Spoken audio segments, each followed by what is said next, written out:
Everyone says be grateful. I say don't be grateful, especially if you are an Asian working in a foreign country.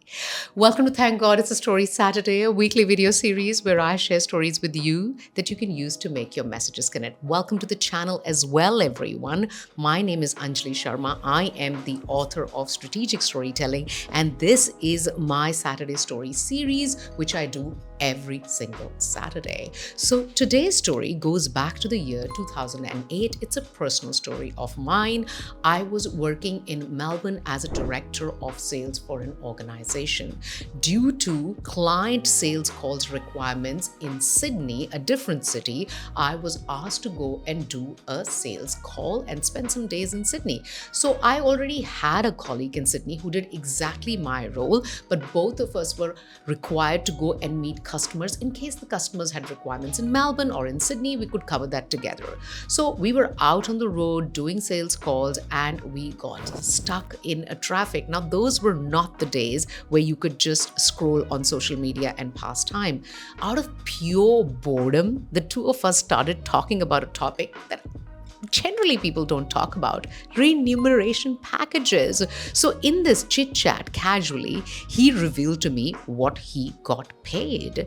And I actually thought I had heard it wrong. So I clarified, only to learn that what I had heard the first time was actually correct. Now, he got paid a lot more than me.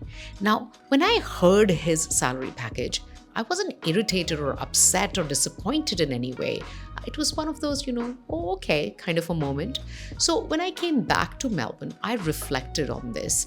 And the strange thing is that in my reflection, I actually made sense of this whole thing by feeling grateful. You know why? Because I was feeling grateful that I am a foreigner who has a job in this country.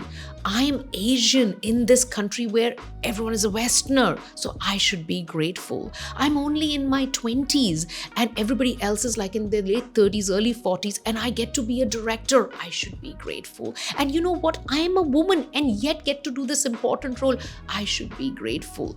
I get to travel and meet customers and clients.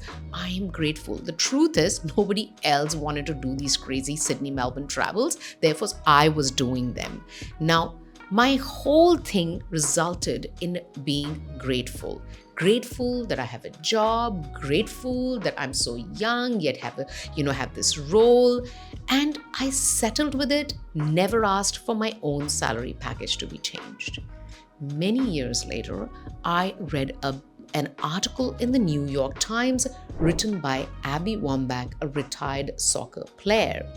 And in that article, she writes this. So I'm just going to open, because I'm going to exactly read out to you how it is written.